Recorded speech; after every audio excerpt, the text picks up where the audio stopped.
יברכך אדוני וישמרך.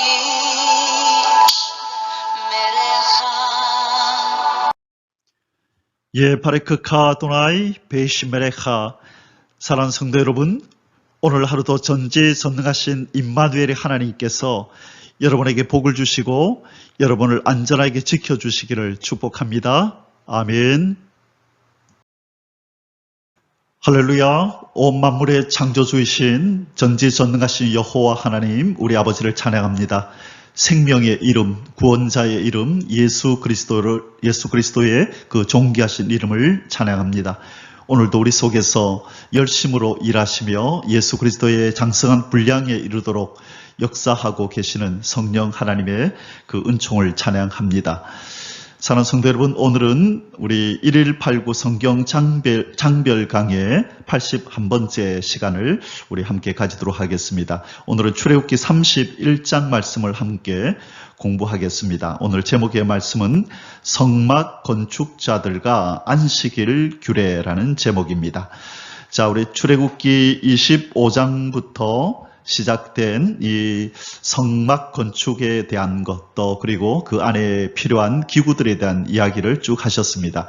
하나님께서 이렇게 만들어라, 이렇게 만들어라 쭉 그 식양을 보이시고 이제 어떻게 만들지를 다 보여주시고 재료들은 또 어떤 것들이 필요한지 다 말씀하셨습니다. 그리고 이제 오늘 출애굽기 31장에서 이제는 이 성막을 누가 만들 것인가라고 하는 바로 이 건축자들을 하나님께서 지명하여 주십니다. 자, 여기서 참 이 은혜로운 것은 하나님께서 성막을 지으라고 말씀하시는데 이 성막 짓는 일이 만만치 않잖아요. 그죠? 그런데 하나님께서 그 건축자들을 지명하여 주십니다. 누구를 지명하여 이 일을 시켜라, 그렇게 지명하시는데, 우리 이제 본문에 나오겠지만 부살렐이라는 이 사람을 이 최고 책임자로 세우고, 그 다음에 오홀리압이라는 사람을 그렇게 조수로 협력자로 세우고, 그리고 그와 함께 지혜로운 마음이 있는 사람들을 붙여주신다고 말씀합니다. 그래서 첫 번째 부살렐, 그리고 오홀리압과 그리고 지혜로운 마음이 있는 사람들을 이렇게 함께 부살렐에게 붙여줘서 이 부살렐이 책임지고 이 일을 잘 감당할 수 있도록 역사해 주신다는 것입니다. 하나님께서 우리에게 어떤 일을 맡기실 때에 그에 필요한 재료들도 공급해 주시고, 자, 이 재료들은 어디서 가져왔죠?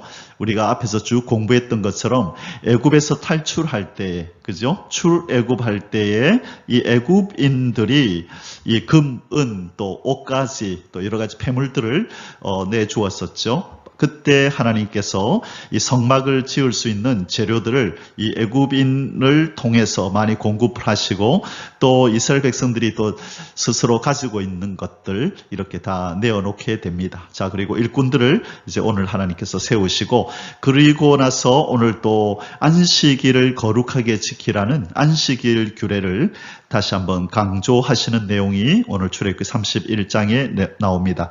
자, 그러면 이런 내용을 가지고 오늘 또 하나님 말씀을 함께 공부하도록 하겠습니다. 오늘 출애굽기 31장의 주제 구절은 2절과 3절로 정했습니다.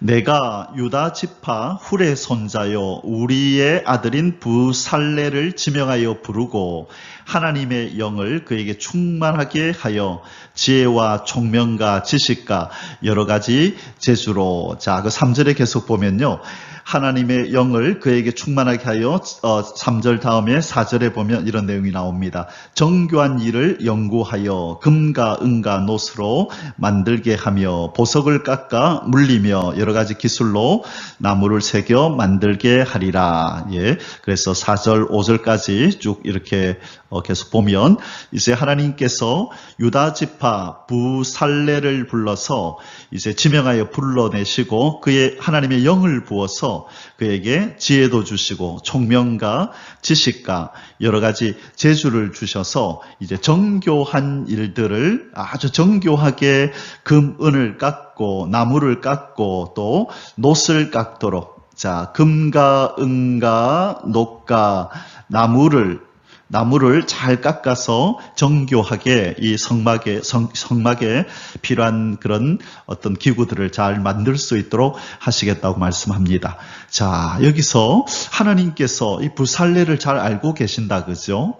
이 아마 모세는 막막했을 겁니다. 하나님 보여주셔서 보기는 봤는데 이 엄청난 그렇게 큰 규모는 아니지만 우리가 그런 기술이 있지를 못하는데 하나님 이걸 어떻게 지으라고 이렇게 말씀하십니까? 아마 모르긴 몰라도 모세가 그런 생각을 하였을 것입니다. 그런데 그 염려할 필요가 없었었죠. 왜냐하면 하나님은 딱 사람을 알고 계셨습니다. 하나님께서 모세에게 자 유다 지파 훌의 손자여 우리의 아들인 부살레를 지명하여 불러라라고 말씀합니다. 그의 할아버지가 누구며 그의 아버지가 누군지까지도 다 아시고 이 부살렐이 이 실력이 있는 사람이다. 이 일에 아주 적합한 사람이다라고 하나님이 명하시면서 그를 불러서 일을 시키라고 합니다. 부를 뿐만 아니라 그 일을 감당할 수 있도록 하나님의 영을 부어서 꼭 필요한 지혜와 총명, 지식, 여러 가지 재주로 정교하게 금은 놋, 나무들을 잘 깎아서 그렇게 또 만들고 조립하고 할 수 있도록 그리고 사람도 이제 붙여준다 그랬죠. 그 조수 여기가 부살렐이고 오홀리압과 그리고 뒤에 많은 지혜로운 자들이 협력해서 이것을 이루게 하십니다. 사랑하는 성도 여러분, 이 유다 지파, 이 부살렐이 유다 지파라는 것 저는 오늘 성경을 읽다가 이 부살렐도 유다 지파구나. 유다 지파를 부살레를 통하여서 성막을 지으시고 유다 지파 솔로몬을 통해서 성전을 지으시고 유다 지파 다윗 예수 그리스도를 통하여서 이 성전인 하나님의 나라를 완성하시는 일을 하나님께서 하시는구나. 자, 유다는 우리가 창세기에서도 배웠지만 유다는 이 구원자로서의 면모를 갖췄던 그 르시레유 그 야곱의 네 번째 아들이었죠. 그래서 유다의 후손들을 통하여서 하나님은 아주 중요한 일들을 이렇게 감당케 하시는 것을 우리가 보게 됩니다. 자, 그러면 이제 우리 본문 속으로 한번 들어가 보겠습니다.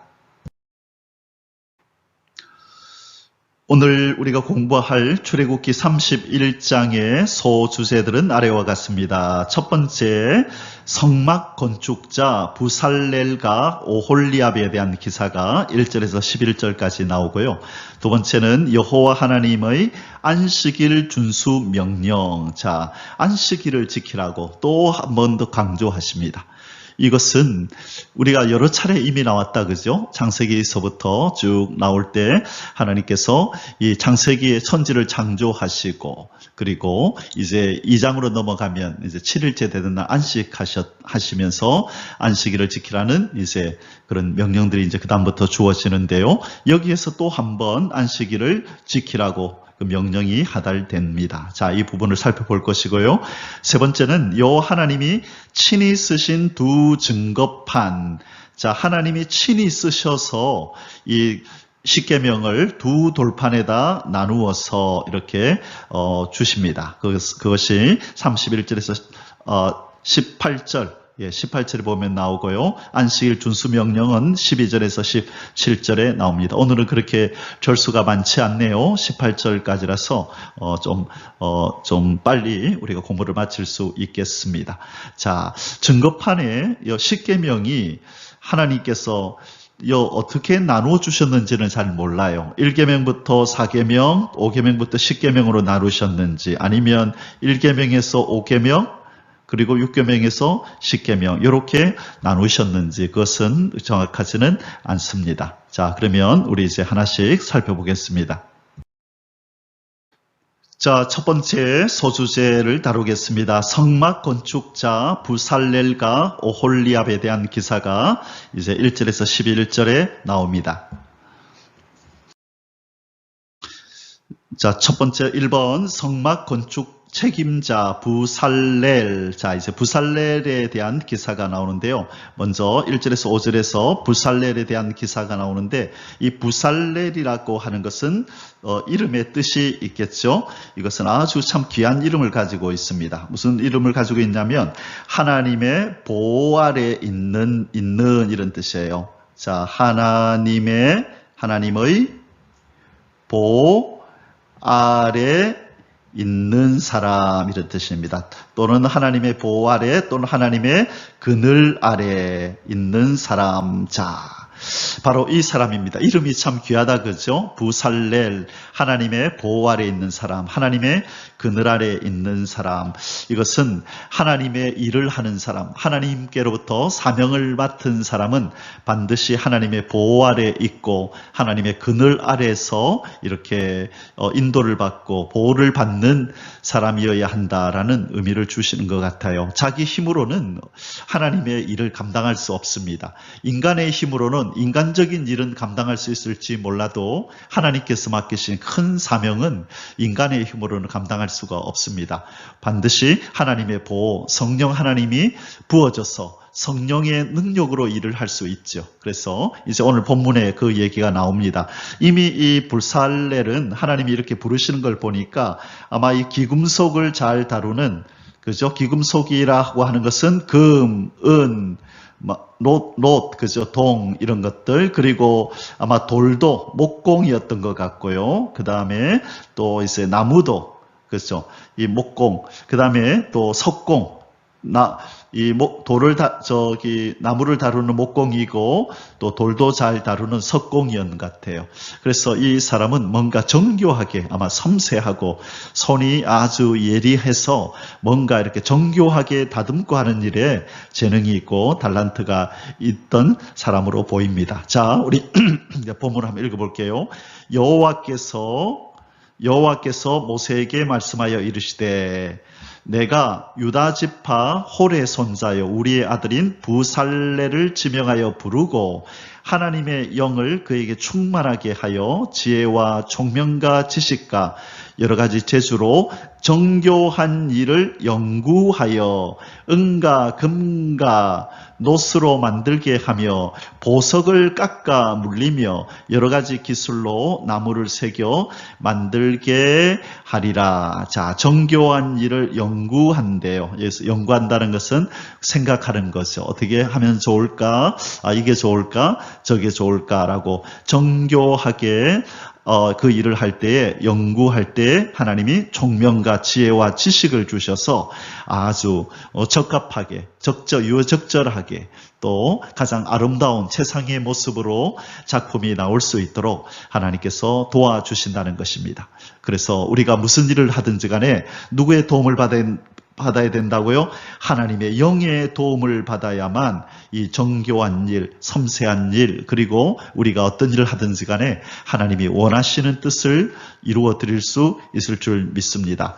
하나님은 일을 맡기실 때 사람을 적절하게 이렇게 찾아서 우리에게 붙여주시고, 또 우리를 하나님이 그 일을 맡길 때는 우리에게 하나님의 영을 부으셔서 지혜와 총명과 지식을 주셔서 맡긴 사명 잘 감당케 하실 수 있다라는 것을 꼭 기억하시기 바랍니다. 그래서 하나님 우리에게 뭔가 맡길 때에 빼지 마시고 거부하지 마시고 할 수 없다 이렇게 물러나지 마시고, 하나님 나에게 힘을 주시고 영을 부어주시면 할 수 있겠습니다. 하나님 도와주십시오. 주의 영으로 충만케 하여 주십시오라고 기도하면서 적극적으로 하나님의 일에 나서는 그런 하나님의 종들이 되시기를 주의 이름으로 축복합니다.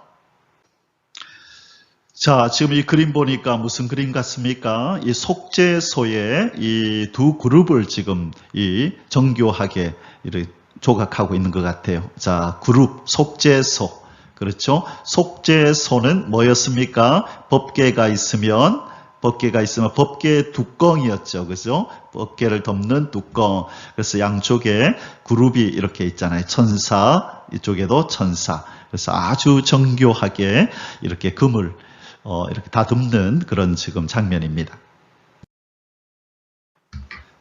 자, 이번에는 이번 부살렐의 조력자, 부살렐은 책임자였죠. 부살렐의 조력자 오홀리압과 지혜로운 마음이 있는 모든 자, 이런 자들을 하나님께서 함께 이 성막 건축을 위해서 이렇게 협력하도록 하셨다는 것입니다. 자, 이 부살렐의 조력자, 우리가 조수라 그러죠. 이 오홀리압의 이름의 뜻이 뭐냐면요.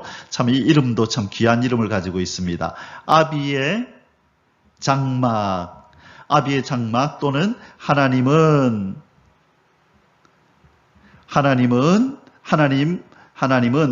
아버지는, 자, 아비가 나왔으니까요. 하나님 아버지는 나의 장막이시다, 이런 뜻이에요. 아비의 장막 또는 하나님 아버지는 나의 장막. 자, 올리압은 지금 뭘 만드는 일에 부름받았어요? 장막. 그렇죠? 하나님의 집, 하나님의 장막을 만드는 일에 부름을 받은 사람이 바로 하나님 아버지는 나의 장막이다는, 아비의 장막이라고 하는 바로 이 장막과 관련된 이름을 가진 사람이 이 장막 건축을 위해서 조수로 부름을 받았습니다. 그리고 아까 부살렐은 무슨 뜻이었나요? 부살렐은 무슨 뜻이었죠? 예, 부살렐은 하나님의 보호 아래 있는 자, 하나님의 그늘 아래 있는 자. 그래서 하나님의 일을 하는 사람은 하나님의 그늘 아래서, 하나님의 보호 아래서 그 일을 감당해야 되고, 또 올리압도 그 이름이 참 이 하나님의 장막과 관련된 이름을 가지고 있다, 그렇게 말씀드렸습니다. 자, 그러면 우리 이 오홀리압뿐만 아니라 지혜로운 마음이 있는 사람도 하나님이 붙여주셨는데 6절에서 11절 읽어보겠습니다. 내가 또 단지파, 자, 이 오홀리압은 단지파네요. 부살렐은 아까 유다 지파였죠. 예, 단지파 아히사막의 아들 오홀리압을 세워 그와 함께 하게 하며 지혜로운 마음이 있는 모든 자에게 내가 지혜를 주어 그들이 내가 네게 명령한 것을 다 만들게 할지니 곧 회막과 증거계와 그 위에 속죄소와 회막의 모든 기구와 상가, 이것은 떡상이죠. 그리고 그 기구와 순금 등잔대와 그 모든 기구와 분향단과 번제단과 그 모든 기구와 물두멍과 그 받침가. 자, 계속 볼게요. 제사직을 행할 때에 입는, 자, 제사직을 행할 때에 입는 정교하게 짠 의복, 이것을 우리는 에봇이라 그랬죠. 에봇, 그죠? 자, 곧 제사장 아론의 성이, 여기서는 성이, 저 앞부분에서는 우리 거룩한 옷, 이렇게 기록이 됐었죠. 그의 아들들의 옷과 관유와 성소의 향기로운 향이라. 무릇 내가 네게 명령한 대로 그들이 만들지니라. 자, 앞에 나왔던 하나님께서 만들라고 하셨던 것, 그죠? 지성소, 또 성소, 그 다음에 번제단, 할 것 없이 이 성막에 필요한 모든 것들을 다 만들라고 하나님께서 이 세 종류의 사람을 불렀습니다. 부살렐 책임자, 오홀리압 조수, 그리고 마음이 지혜로운 자, 이들은 이제 일꾼으로 이제 부름을 받았네요. 자, 첫째 누구라고요? 부살렐. 두 번째 조수는 누구였습니까? 오홀리압. 그리고 일꾼들은 누구였죠? 마음이 지혜로운 자들. 자, 이들이 하나님의 장막을 짓는 일에 봉사하고 헌신하였습니다. 자, 그러면 이제 이 사람들만 성막 건축에 동원이 되고 참여했느냐? 그렇지 않죠. 이제 우리 뒤에 보면은 이제 이스라엘 백성들이 막 이 재료들을 막 가져오는 게 이제 보입니다. 이제 놋도 가져오고요, 금도 가져오고, 은도 가져오고, 그렇죠? 그리고 필요한 옷감도 가져오고, 여러 가지 재료들을 가지고 오는 것을 우리는 보게 되는데요. 특별히 여인들은 이렇게 거울로 쓰던 구리를 가지고 왔다, 이제 그런 기사들이 나옵니다. 자, 이 그림에 보니까 이 꼬마 아이들도 손에 뭘 하나씩 들고 왔다, 그죠? 뭘 가져와서 여기다 다 모아둡니다. 그래서 나중에 이 성막을 짓는 이 사람들이 제발 좀 그만 좀 가져오게 해주세요. 너무 많아요. 라고 이렇게 모세에게 보고를 하고 이 모세가 백성들을 향하여 그만 워워 하고 이제 그만 가져와도 된다고 말할 정도로 온 백성들이 즐거운 마음으로 기쁜 마음으로 하나님 성전 건축, 이 성막을 건축하는 일에 참여하였다는 아름다운 이야기가 이제 성경 다음 장들에 이제 계속 나오게 될 것입니다. 자, 이번에는 두 번째 소주제를 다루겠습니다. 여호와 하나님의 안식일 준수 명령, 안식일을 거룩하게 지키라, 준수하라라는 하나님의 명령이 또 떨어졌습니다. 12절에서 17절까지의 말씀을 우리 함께 보도록 하겠습니다. 자, 1번 안식일을 지키라, 재차 명령하시는 여호와 하나님.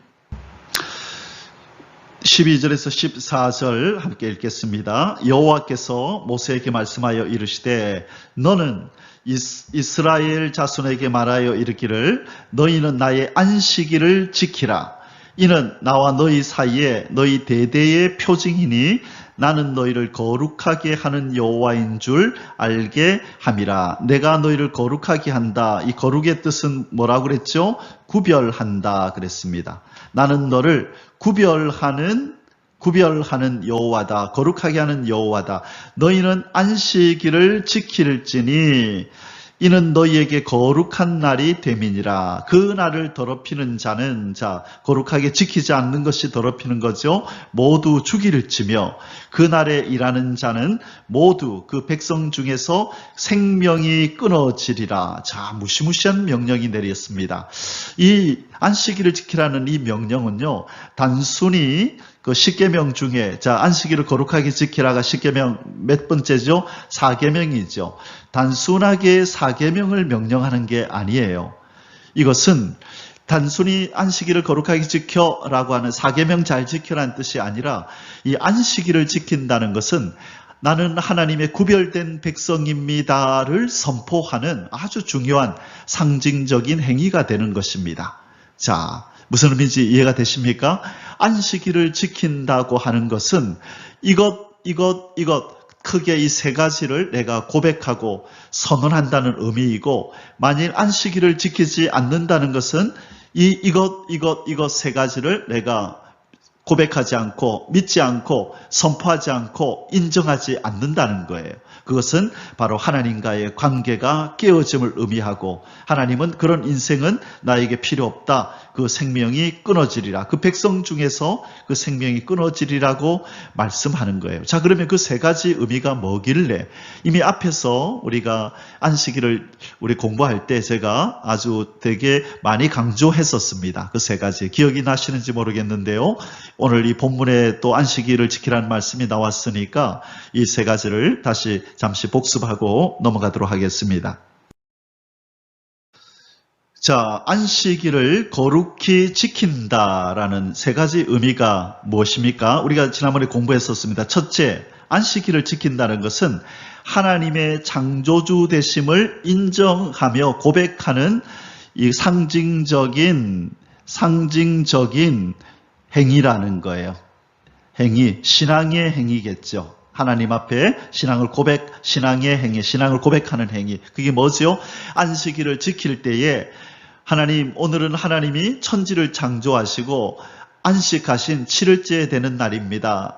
하나님이 이 날을 거룩히 구별하시고 우리더러 지키라 하셨기에 우리가 이 안식일을 지킵니다. 이것은 하나님이 창조주이심을 우리가 믿고 고백하는 우리의 신앙 고백입니다라는 의미를 담는다는 거예요. 첫 번째가. 두 번째는 거룩하게 구별된 안식일처럼 나 또한 하나님을 위하여 거룩하게 구별된 존재라는 것을 고백하는 믿음의 행위입니다. 하나님이 구별하신 안식일을 지키라고 하신 안식일을 제가 지킵니다. 그리고 바로 이 안식일을 지키는 저 또한 하나님께서 이 수많은 인생들 가운데, 죄와 허물로 죽은 인생들 가운데 저를 구별하셔서 거룩하게 하셨음을 믿습니다. 감사합니다. 저 또한 구별된 존재임을 하나님의 백성임을 고백합니다. 하나님이 나의 주인이고 내 모든 삶의 주권이 하나님께 있음을 고백합니다. 라는 신앙 고백이 우리가 안식일을 지키는 것 속에 들어있다는 거예요.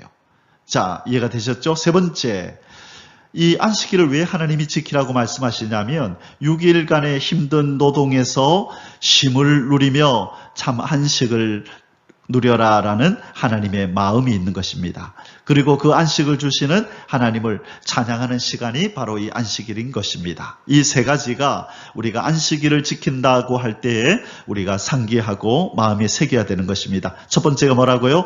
하나님은 천지를 창조하신 창조주이십니다. 두 번째, 안식일을 거룩하게 구별하셨듯이 나도 하나님이 구별하셔서 하나님 거룩한 백성 만들어 주셨습니다. 하나님 감사합니다. 그리고 이 육신의 노동에서 오늘 하루를 쉬게 해주시고 안식을 주시니 감사합니다. 나의 육신과 또 힘든 내 마음을 편하게 쉬게 해주셔서 하나님 감사합니다 라고 하는 이 세 가지 의미가 안식일을 거룩하게 지킨다는 것에 있습니다. 그래서 이것을 안식일을 거룩하게 지키지 않으면 이 세 가지 고백을 하나님 앞에 하지 않는 거예요. 하나님 창조주 아니십니다. 하나님이 나는 하나님하고 관계없습니다. 왜 내가 하나님 앞에 이렇게 살아야 되는데요? 나는 하나님 것 아닙니다라고 하는 이 나의 하나님의 이 주권을 하나님이 나의 소유자 되심을 부정하는 행위가 되는 거예요. 그리고 우리는 이 안식일을 지키지 아니함으로 인해서 우리는 영육에 또 혼에 우리는 병이 들어서 고통을 당하게 되는 것입니다. 바로 이것이 안식일을 거룩히 지킨다는 말씀의 세 가지 의미입니다. 자, 두 번째, 6일 동안 힘써 일하고 7일째 되던 날에 안식하라 하나님 명령하시는데요. 자, 우리 앞부분에서 제가 설명하면서 우리 한 가지를 제가 좀 빠뜨리고 넘어간 것 같아요. 자, 이스라엘 백성들은 무슨 요일날을 안식일로 여겼죠? 토요일이죠. 토요 안식일이었잖아요.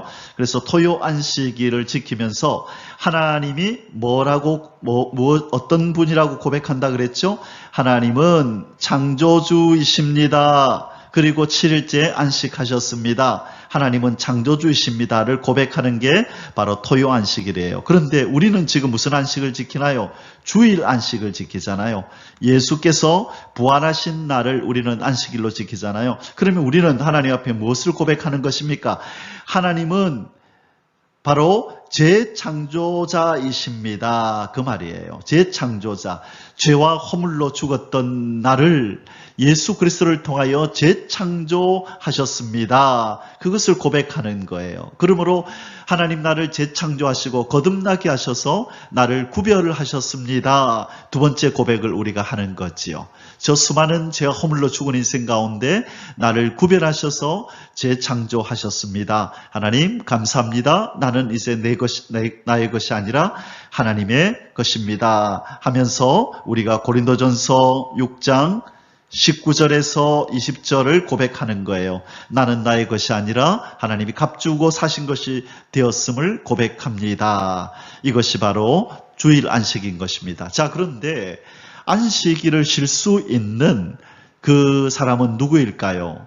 이 부분이 중요합니다. 오늘날 우리가 안식일을 지킴에 있어서 간과되고 있는 부분이 바로 이 부분인데요. 자, 하나님 뭐라고 말씀하시는지 한번 읽어보겠습니다. 15절에서 17절 엿새 동안은 일할 것이나 일곱째 날은 큰 안식일이니 여호와께 거룩한 것이니라. 안식일에 일하는 자는 누구든지 반드시 죽일지니라. 자, 여기 31장에 보니까 엿새 동안은 일할 것이나 이렇게 나와 있는데 우리 출애굽기 20장에서 이 안식일에 대한 이 말씀이 나왔었죠.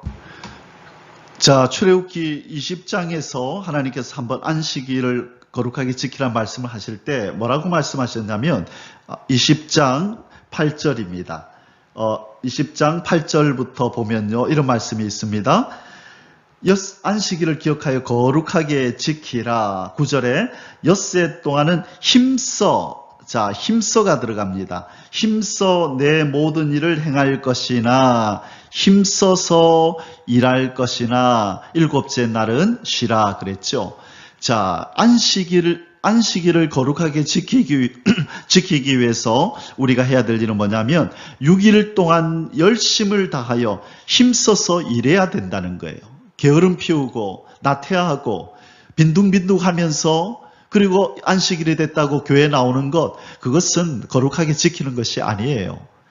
앞에 있는 엿새 동안은 힘써 네 일을 할 것이나 일곱째 날은 큰 안식일이니 거룩하게 지키라, 이 말씀에서 안식일은 지키지만 엿새 동안은 힘써 일하라는 것을 지키지 않는다는 것은 바로 안식일을 거룩하게 지키지 않는다는 거예요. 반쪽 순종이라는 것은 없어요. 그래서 우리는 최선을 다해서 하나님이 주신 이 24시간, 하루 24시간을 무엇을 통하여 어떻게 지내면서 하나님 앞에 최선을 다하여 힘써 일할 것인가, 나는 어떤 일을 통하여 하나님 앞에 힘써 일하는 것을 보여드릴까라는 것을 늘 염두에 두셔야 돼요. 이렇게 하지 못했을 때 죄책감을 느껴야 돼요. 십계명을 어기는 것만 죄책감을 느끼는 것이 아니라 엿새 동안 힘써 일하지 않고 게으르고 나태한 것을 우리는 죄책감을 느끼며 하나님 앞에 회개해야 되는 것입니다. 안식일을 어겼다고 회개만 하는 것이 아니라 엿새 동안 힘써 일하지 않는 것, 게으름 피우는 것, 나태한 것, 빈둥빈둥하면서 그렇게 하루를 보내는 것, 우리는 회개해야 하는 것입니다. 그래서 사도 바울은 신약에 보면 일하기 싫어하는 자는 먹지도 말게 하라라는 아주 엄한 명령을 그렇게 하셨던 것입니다. 자, 16절 계속 보겠습니다. 이같이 이스라엘 자손이 안식일을 지켜서 그것으로 대대로 영원한 언약을 삼을 것이니, 보세요. 이 안식일을 지킨다는 것은 영원한 언약이래요.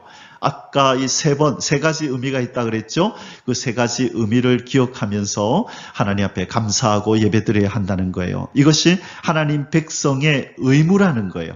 단지 사계명을 지킨다는 의미를 넘어서 하나님의 백성으로서의 자세라는 거예요. 이게 바로 이 안식일을 지키는 것이. 그래서 영원한 언약을 삼으라고 말씀하는 겁니다. 이는 뭐죠? 안식일을 지키는 것은 나와 이스라엘 자손 사이의 영원한 표징이며, 나 여호와가 엿새 동안에 천지를 창조하고 일곱째 날을 마치고 쉬었음이니라 하라. 자, 안식일을 우리가 거룩하게 지키되 엿새 동안은 힘써 일하면서 게으르고 나태하며 하나님이 구원해 주신 시간을 허비하지 않도록 우리는 애써야 합니다.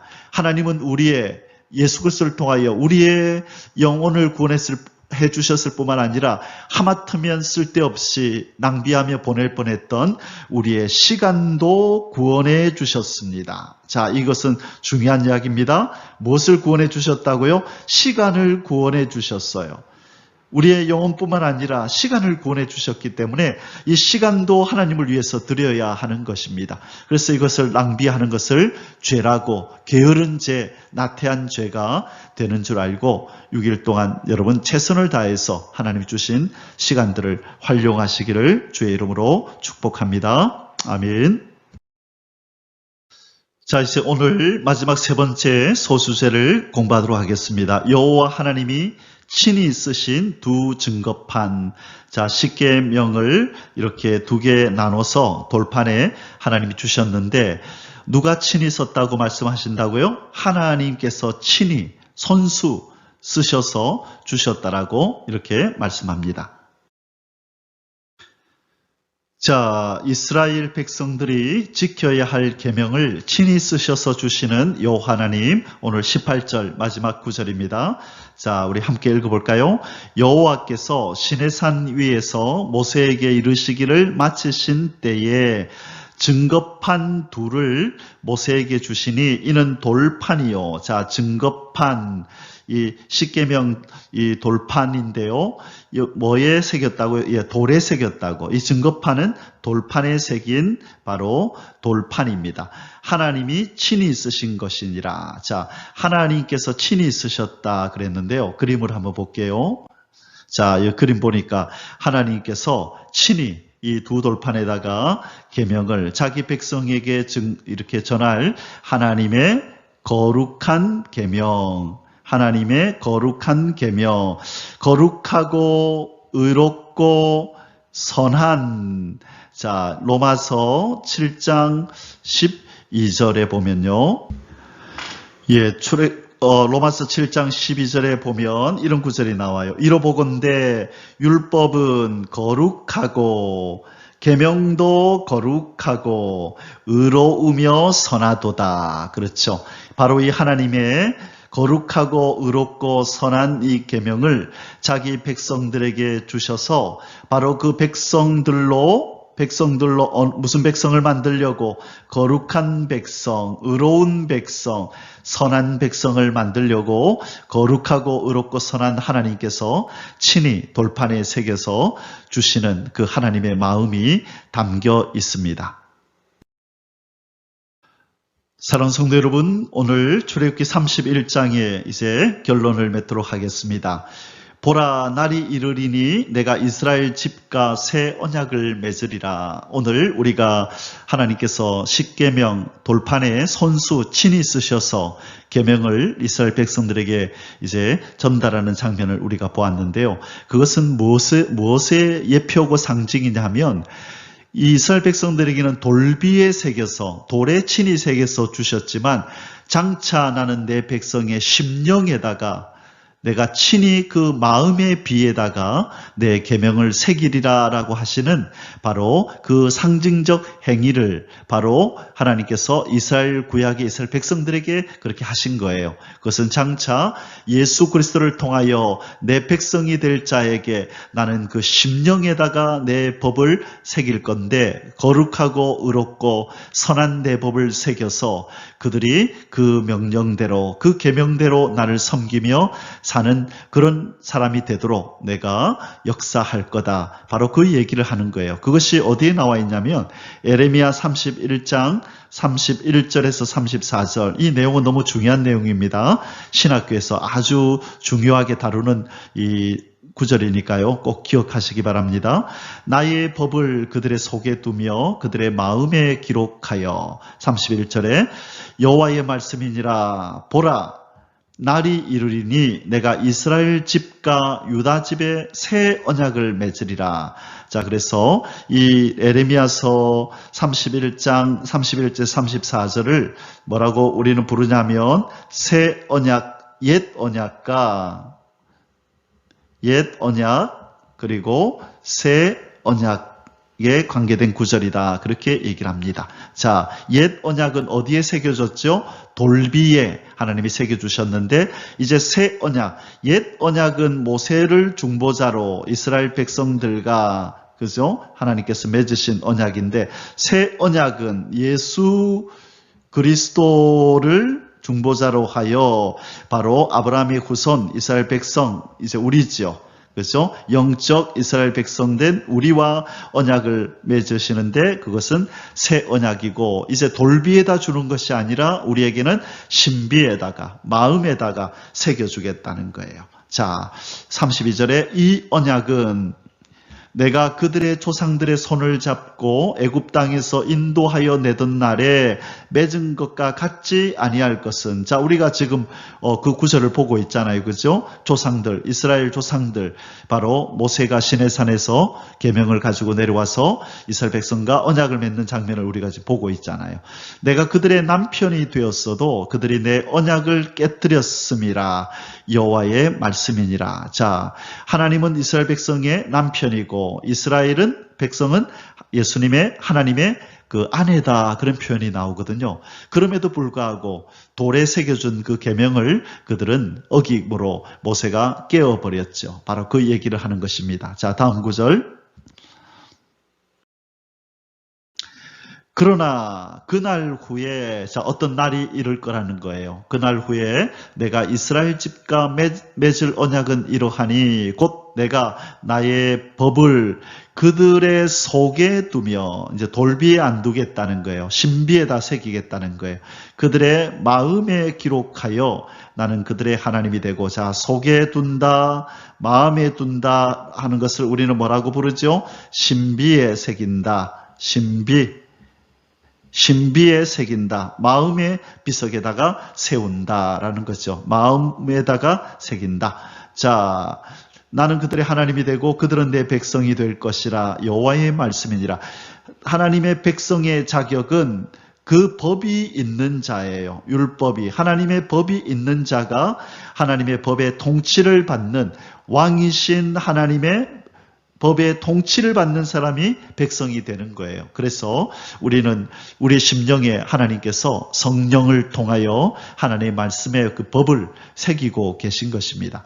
그들이 다시는 각기 이웃과 형제를 가르쳐 이르기를 너는 여호와를 알라 하지 아니하리니. 자, 성경 공부 필요 없습니다. 그때는 누구든지 다 하나님을 깊이 알게 되는 단계에 이른다는 거예요. 이는 작은 자로부터 큰 자까지 다 나를 알기 때문이라. 내가 그들의 악행을 사하고 다시는 그 죄를 기억하지 아니하리라. 여호와의 말씀이니라. 자, 그 날이 옵니다. 여호와를 아는 지식이 온 땅에 가득한 그 날이 옵니다. 물이 바다 덮음같이 여호와를 아는 지식과 여호와의 영광을 인정하는 것이 가득한 날이 옵니다. 이사야서 9장 11절 11장 9절이네요. 이사야서 11장. 자, 이사야서 11장 9절에 보면 물이 바다 덮음같이 여호와를 아는 지식이 세상에 가득할 것이다. 왜 그런 일이 일어나죠? 바로 지금 에레미야 31장 31절에서 34절 이 말씀을 이사야는 이렇게 말씀한 거예요. 물이 바다를 덮음같이 여호와를 아는 지식이 가득하게 되는 날이 온다. 그 날이 바로 이 날이죠. 하나님 백성들의 신비에 여호와의 말씀이 새겨져서 하나님을 아는 지식이 가득하게 되는 날. 그때 어떤 일이 벌어지죠? 하박국서 2장 14절에 보면 물이 바다를 덮음같이 여호와의 영광을 인정하는 것이 세상에 가득한다. 자, 이사야서 11장 9절에서는 여호와를 아는 지식이 물이 바다를 덮음처럼 가득하다. 그리고 하박국서 2장 14절에서는 여호와의 영광을 인정하는 것, 영광을 인정하는 것이 세상에 가득한다. 그것이 하나님의 나라예요. 하나님을 아는 지식이 가득하고 하나님께 올려드리는 영광이 가득한 것, 그것이 하나님의 나라가 되는 것입니다. 그래서 반드시 하나님 백성이 되기 위해서는 신비에 하나님의 법을 새겨야 한다. 이것을 꼭 기억하시고 하나님 말씀을 공부하고 신비에 새기시는 일에 최선을 다하는 저와 여러분이 되시기를 주님의 이름으로 축복합니다. 아멘. 자, 하나님의 법을 우리가 새긴다고 하는 것은 그냥 이렇게 보고 지나가는 것이 아니에요. 이 법을 이제 하나님 우리가 묵상을 할 때에 이 법이 우리의 심령 속으로 들어와서 성령 하나님의 도우심으로, 그렇죠? 성령 하나님께서 이 법을 이제 신비에다가 새기는 거예요. 전에 구약 때는 어디에다 새겼죠? 이것처럼 돌비에다가 새겼지만 이제는 신약에서는 우리의 신비에다가, 바로 마음에다가 하나님이 새기신다. 구약 때는 돌비에다 새겼다. 이것이 지금 다른 것입니다. 자, 여기 그림에 지금 신비에다가 이 하나님의 말씀을 심령에다가 불로 지지듯이 그렇게 하나님의 말씀으로 심령에다가 깊이 박힌 모처럼, 그죠? 그래서 이렇게 지져진 것처럼 지어지지 않도록 하나님의 말씀을 우리의 심령에 새기시는 일을 누가 하신다고요? 바로 성령께서 그 일을 하고 계신 것입니다.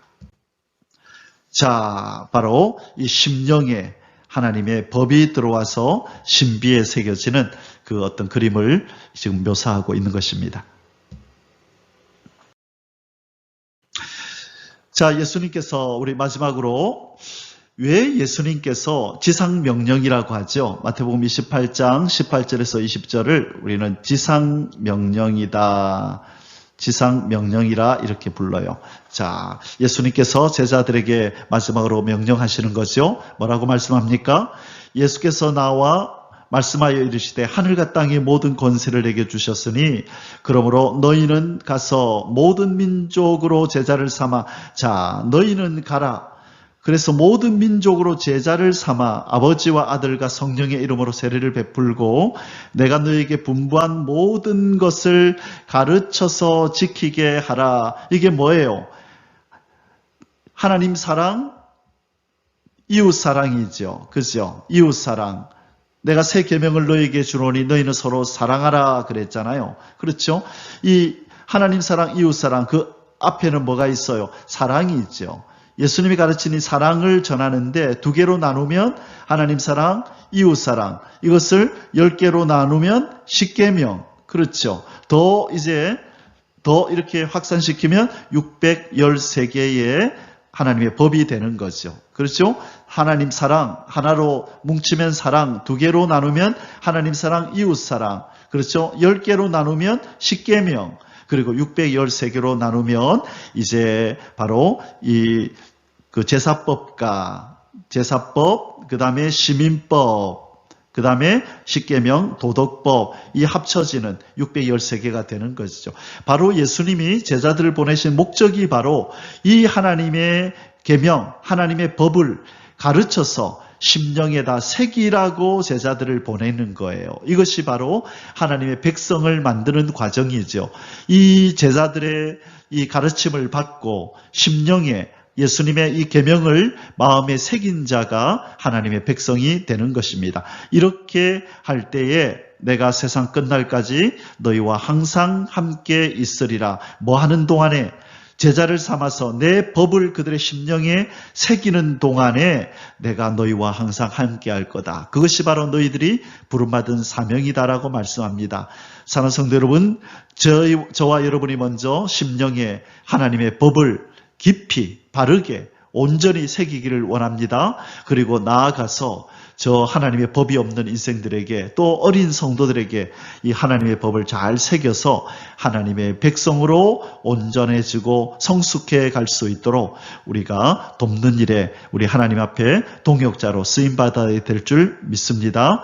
아멘. 오늘도 이 말씀 붙들고 더 새겨서 하나님 더 깊이 알아가는 은혜, 신비의 말씀이 깊이 새겨지는 은혜가 저와 여러분에게 임하기를 주님의 이름으로 축복합니다.